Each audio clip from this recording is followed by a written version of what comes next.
स्वागत करते हैं एक बार फिर सभी का स्वागत करते हैं हमारे और आपके इस यूट्यूब चैनल जिसका नाम है शुक्ला क्लासेस।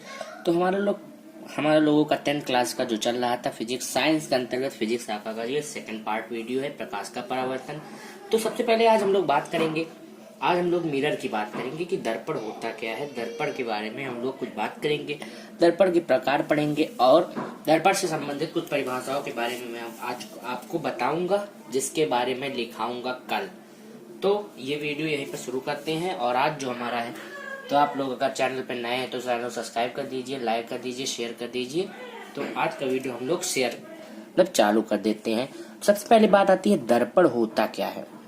सबसे पहले बात किसकी आती है, दर्पण होता क्या है। तो दर्पण जो है किसी खोखले गोले को काटकर, जैसे कोई गोला है, वो भी कौन सा गोला दो प्रकार का होता है, एक खोखला गोला होता है, एक ठोस गोला होता है। तो ठोस गोला नहीं, हमको खोखला गोला चाहिए। कोई खोखला गोला है जिसको काट कर उसके एक पृष्ठ पर, उसके एक कोई भी पृष्ठ हो, चाहे ऊपर हो चाहे नीचे हो। जैसे ये हमारा एक गोला है, ये मान लिया हमने एक गोला है, ये हमारा गोला है, खोखला गोला है। तो इसके एक पृष्ठ को हम लोग काट लेते हैं और एक पृष्ठ पर, जिसके एक पृष्ठ पर हम लोग पॉलिश कर देंगे, पेंट कर दो चाहे पॉलिश कर दो, और दूसरा पृष्ठ परावर्तक की तरह कार्य करेगा। तो इसको हम कहते हैं दर्पण। ये हमारा क्या है, मिरर आप लोगों ने देखा होगा। मिरर 3 प्रकार के होते हैं। मतलब यहाँ तो मैं आपको एक गोलीय दर्पण, सबसे पहले देखो मैंने यहाँ पे लिखा है दर्पण 2 प्रकार के होते हैं, लेकिन दर्पण होते 2 प्रकार के हैं, जिसमें कि पहला हमारा होता है समतल दर्पण। पहला हमारा कौन सा है, समतल दर्पण। दूसरा हमारा होता है गोलीय दर्पण।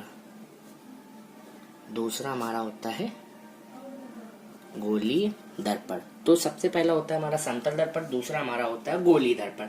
तो समतल दर्पण और गोलीय दर्पण ये 2 हमारे होते हैं।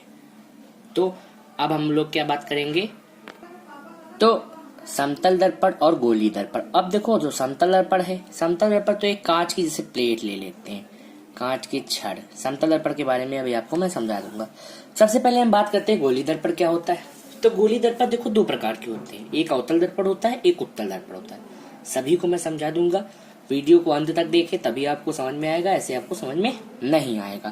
तो सबसे पहले देखो दर्पण कितने प्रकार के होते हैं, 2 प्रकार के होते हैं, समतल दर्पण और गोलीय दर्पण। गोलीय दर्पण 2 प्रकार का होता है, अवतल दर्पण और उत्तल दर्पण। तो सबसे पहले बात करेंगे हम अवतल दर्पण की। तो अवतल दर्पण में जैसे गोलीय दर्पण था, इसको हमने काटा बीच से। तो अगर इसका परावर्तक तल देखो, इसको काटेंगे तो अगर ये ऐसे बना इस प्रकार से, परावर्तक तल कौन सा है, पीछे वाला उभरा हुआ भाग, वह दर्पण जिसका उभरा हुआ भाग पर पॉलिश या फिर पेंट लगा हुआ होता है, और परावर्तक जो है वो दबा हुआ होता है। तो उस दर्पण को हम लोग क्या कहते हैं, अवतल दर्पण। उसको क्या कहेंगे, अवतल दर्पण कहेंगे। तो जैसे कि इसमें हमारा पॉलिश किया हुआ उभरा हुआ भाग है और दबा हुआ भाग परावर्तक भाग है, तो इसको क्या कहेंगे, अवतल दर्पण। तो अवतल दर्पण आप लोगों को समझ में आ गया होगा। उत्तल दर्पण जो है दूसरा, वह दर्पण, देखिए फ्रेम में कुछ कट रहा है, इसको सही कर लेते हैं। वह दर्पण जिसका उभरा हुआ भाग, कौन सा भाग, उभरा हुआ भाग। ये देखो उभरा हुआ भाग कैसा हो, परावर्तक तल हो तथा दबा हुआ भाग पर पेंट लगा हो या फिर पॉलिश की गई हो, तो उसको क्या कहते हैं, उत्तल दर्पण कहते हैं। उत्तल दर्पण कहते हैं। तो अवतल दर्पण और उत्तल दर्पण के बारे में मैंने आपको बता ही दिया है। तो उत्तल दर्पण और अवतल दर्पण। अब हम लोग दर्पण से संबंधित कुछ परिभाषाओं के बारे में बात करेंगे। यहाँ पे सिर्फ परिभाषाएं मैं बताऊंगा, अगले वीडियो में उनको मैं लिख कर समझाऊंगा। तो दर्पण से संबंधित कुछ परिभाषाओं के बारे में हम लोग बात करते हैं। तो अब मैं आपको दर्पण से संबंधित कुछ परिभाषाएं बताऊंगा। तो सबसे पहले हम लोग दर्पण का क्या पढ़ेंगे, दर्पण का वक्रता केंद्र। सबसे पहले दर्पण का वक्रता केंद्र पढ़ेंगे।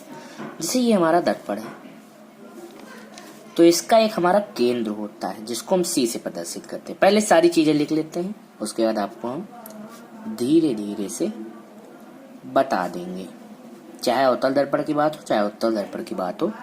ठीक, अब इस सबको मैंने लिख लिया है, जिसको जो से प्रदर्शित किया है उसको नीचे लिख दिया है। अगले वीडियो में सारी परिभाषाएं बाकायदा आपको लिख के मिल जाएंगी। तो अभी आप लोग केवल इसको समझ लीजिए। तो इसको लिख लेते हैं और आगे के वीडियो में इसको सबको आपको इसको ये हमारा है दर्पण का ध्रुव, दर्पण का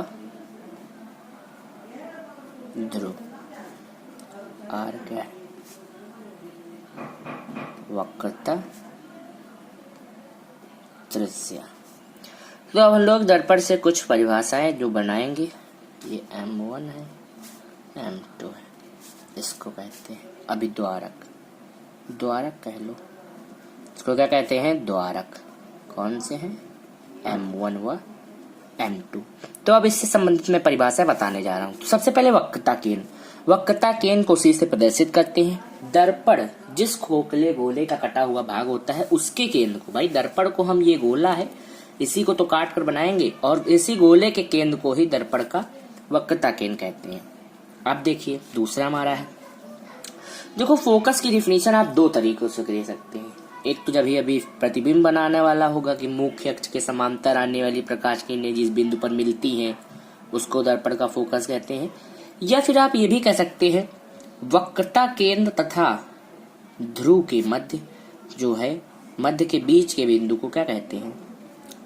क्या कहते हैं? फोकस कहते हैं। या फिर एक चीज और आप कह सकते हैं R बराबर होता है, R की जो वैल्यू है 2F होता है, F बराबर R/2 होता है, ठीक, क्योंकि F देखो ये R है तो R की वैल्यू होगी 2F के बराबर। तो यहाँ से एक और कह सकते हैं वक्रता त्रिज्या के आधे को फोकस कहते हैं, तो ये भी दे सकते हैं, जो आपका मन हो वो दे देना। ये क्या है? दर्पण का ध्रुव, दर्पण का ध्रुव। तो भाई दर्पण का ध्रुव को आप ये भी कह सकते हैं कि वक्रता केंद्र तथा फोकस के, नहीं ये तो मुख्य अक्ष हो जाएगा, ये एक मुख्य अक्ष भी होता है जहां से दर्पण का वक्रता केंद्र, फोकस और ध्रुव जाते हैं, इसको मुख्य अक्ष कहते हैं। दर्पण का ध्रुव जो होता है, दर्पण में जो अभिद्वारकों के मध्य बिंदु को दर्पण का ध्रुव कहते हैं। वक्रता केंद्र C तथा ध्रुव के बीच की दूरी को वक्रता त्रिज्या कहते हैं। और फोकस दूरी किसको कहेंगे? फोकस तथा ध्रुव के बीच की दूरी को फोकस दूरी कहते हैं। तो इसकी सारी डिफिनीशन मैं अगले वीडियो में लिख के आपको बता दूंगा। और ये वीडियो यहीं पर समाप्त होता है। अगर चैनल पर नए हैं तो इसको लाइक कर दीजिए, हमारे चैनल को शेयर कर दीजिए और हमारे चैनल को सब्सक्राइब भी कर लीजिए। ये 3 चीजें आप लोग कर लीजिए। तो आज का वीडियो यहीं पर समाप्त होता है।